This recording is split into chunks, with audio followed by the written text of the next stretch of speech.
네, 안녕하세요. 여러분들 반갑습니다. 금융과 에너지 업종을 누구보다 쉽게 알려주는 대기업 멘토 권혁철입니다. 오늘 대성창투라는 기업 리뷰해보도록 할 텐데요.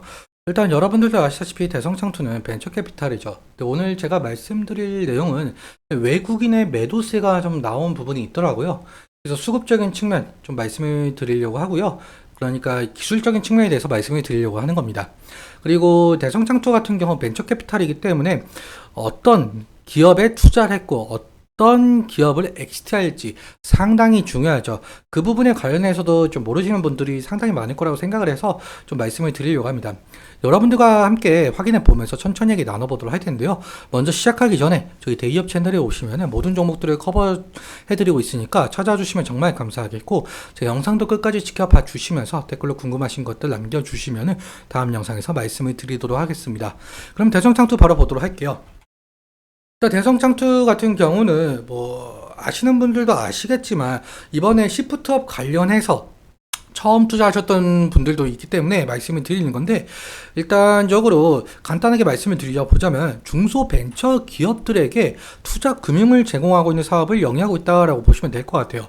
그러니까 기술력이 높지만 자본과 경영 여건이 취약한 기업 설립 초기 단계에 있는 벤처 기업들에게 대출이 아닌 지분 투자 방식으로 추후에 인수합병 그리고 상장 등을 통해서 투자 자금을 회수하고 있는 사업을 진행 중에 있다라고 보시면 될 것 같고요.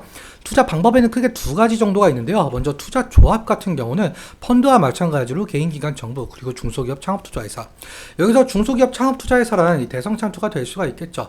여기는 자금들을 모두 모아서 스타트업들에게 투자를 하는 것을 투자 조합이라고 말을 하고 있고요. 그리고 직접 투자 같은 경우 대성창투가 벤처기업들에게 직접 투자하는 것을 말하고 있습니다. 다음으로 넘어가서 여러분들도 아시다시피 스타트업들은 경제적 자금이 상당히 부족한 상태일 수밖에 없어서 외부 투자 유치가 필수적인데요. 투자 유치는 한 번으로 끝나는 것이 아니라 여러 단계에 걸쳐서 시행이 되고 있죠. 먼저 시리즈 A의 경우에는 스타트업들이 서비스를 오픈하기 위해서 준비 단계에서 받는 투자이고요. 사실 시리즈 A까지 오지 못하고 망하는 기업들이 너무나도 많아서 여기 있는 구간을 죽음의 계곡, 데스밸리라고 표현하고 있습니다. 시리즈 B의 경우에는 스타트업들이 사업 확장을 하기 위해서 추가로 받는 투자 단계이고요.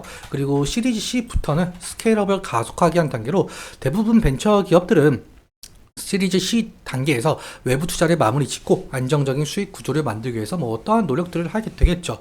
그래서 이 시리즈 ABC 투자를 통해서 본격적인 성장을 이루게 되고 스타트업들은 상장이나 M&A가 가능한 기업으로 탈바꿈하게 됩니다. 여기서 벤처캐피탈들은 투자금 회수를 통해서 이익을 보는 구조다라고 볼 수가 있을 것 같고요. 그리고 대성창투가 벤처캐피탈이기 때문에 어디를 투자를 했고 어디를 엑시트할지가 상당히 중요한 부분이 있어요. 그래서 제가 지속적으로 어디에 투자인지 좀 말씀을 드리고 있거든요. 저희 대기업 홈페이지 들어가 보시고 나서 여기 돋보기 모양이 있는데 돋보기 모양에다가 대성창투라고 치시면은 영상이 나오고 있습니다. 어떤 영상들이냐라고 해본다면 대성창투가 여태 투자를 했었던 곳에 대한 영상이거든요. 그래서 한 번쯤은 대성창투가 어디에 투자를 했는지 좀 아시고 싶은 분들은 보시면 이해가 정말 빠를 거라고 생각이 들고 있습니다. 그렇기 때문에 한 번쯤 봐주시면 정말 감사할 것 같고요. 그럼 오늘은 수급적인 측면에 대해서 좀 말씀을 드리려고 하는데 차트 보면서 이어서 설명해 보도록 할게요. 대성창투의 경우에는 지금 현재 최대의 이슈가 있죠. 여러분들도 아시는 이 시프트업이라는 이슈로 인해서 5월 21일에 상한가를 기록을 한 바가 있었는데요. 그 이후에 지금 기간 조정인 상황으로 보이고 있어요. 오늘 같은 흐름도 약 한 3% 정도 상승을 했다가 마감을 1.9%로 마감을 한 상황인데요. 그러니까 윗꼬리가 살짝 달린 모습으로 보이고 있죠. 일단 우리가 지지라인을 어디로 봐야 될 것인가, 이 부분 상당히 여러분들도 궁금해 하실 거라고 생각이 들고 있는데, 일단 20일 이평선을 좀 기준으로 잡을 수가 있을 것 같아요. 제가 왜 이렇게 말씀을 드리냐고 한다면, 지금 여기 6월 5일 이 20일 이평선을 좀 지지해 주면서 아래 꼬리가 길게 나왔고요. 그리고 6월 7일도 마찬가지로 지금 이 20일 이평선을 기준으로 지금 상승의 모습을 보여줬었죠. 그리고 6월 11일도 마찬가지로 이 부분을 좀 지지해 주면서 상승을 해준 전적이 있기 때문에 지금 20일 이평선을 타고 지금 올라가고 있는 모양새다라고 볼 수가 있을 것 같습니다. 그러니까 20일 이평선 기준으로 지지라인을 삼을 수가 있을 것 같고요. 만약에 20일 이평선을 이탈을 하게 된다고 한다면은 우리가 다음 지지라인 어디로 볼 수 있을지 한번 살펴보자면 이 부분을 좀 볼 수가 있을 것 같아요. 왜냐라고 해본다면은 이때 3월 6일과 그리고 1월 11일 이때 당시에는 이 부분이 저항대 부분이었죠. 그렇다면은 지금 주가는 그보다 한참 위에 있으니까 이제는 지지라인이 될 가능성이 상당히 높겠죠.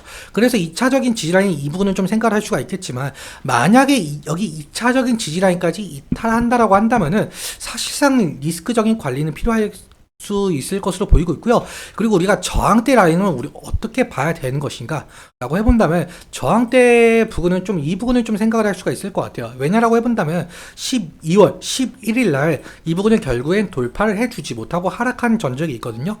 그리고 여기 6월 3일도 마찬가지로 이 부분을 결국엔 돌파를 해주지 못한 모습을 보여주고 있어요. 과거에도 이 부분이 좀 저항대 라인이었다라고 볼 수가 있을 것 같아요.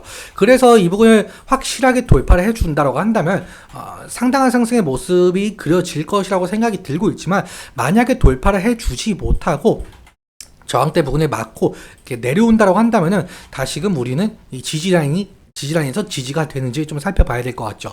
수급적인 측면도 함께 살펴보자면 오늘 같은 경우에는 개인이 13만 주 정도 매수가 들어온 모습을 좀 보실 수가 있겠고요. 외국인 같은 경우 6만 8천 주 매도가 들어온 모습을 좀 보실 수가 있어요. 그리고 저번 주 금요일에도 외국인의 매도세가 좀 상당 부분 셌다 보니까 외국인의 매도세가 만약에 매수세로 돌아오게 된다고 한다면 대성창투의 주가에 상당 부분 긍정적인 영향을 끼칠 가능성이 상당히 높겠죠. 그래서 외국인의 수급 상당히 중요하다는 점 좀 말씀을 드리고 싶고요. 그리고 좀 더 자세하게 창구적인 측면에서 보자라고 한다면 제가 기간을 5월 21일로 설정을 했는데 왜 5월 21일로 설정을 했냐라고 해본다면 5월 21일 상한가를 갔었잖아요. 그 이후에 지금 현재 기간 조정인 상황이고요. 그래서 제가 5월 21일로 설정을 했고 키움증권 같은 경우 지금 현재 64만 주 정도 매수가 들어오고 있는 모습을 좀 보실 수가 있죠. 그리고 DB금융투자 창구에서 34만 주 카카오페이 증권 창구에서 8만 주가 들어오고 있는 모양새인데 사실상 키움 증권 창구와 DB금융 창구의 매수세가 상당히 세다 보니까 만약에 키움 증권 창구와 DB금융 투자 창구에서 매도세가 나온다고 한다면 대성창투의 주가에 악영향을 끼칠 가능성이 상당히 높겠죠. 그래서 이 두 창구에서 매도세가 나온지 잘 살펴보는 것이 중요 투자 포인트 중 하나가 될 가능성이 높을 것 같습니다. 오늘은 여기까지 말씀을 드리면서 오늘 내용 여러분들께 도움이 되셨다면 구독과 좋아요 부탁드리고 그리고 오늘 말씀드린 내용과 차트적인 부분에 대해서는 제 개인적인 견해가 많이 껴있다 보니까 여러분들의 주관적인 견해와 함께 투자를 현명한 선택하셨으면 좋겠습니다. 오늘도 시청해주셔서 감사하고 지금까지 멘토 권혁철이었습니다. 감사합니다.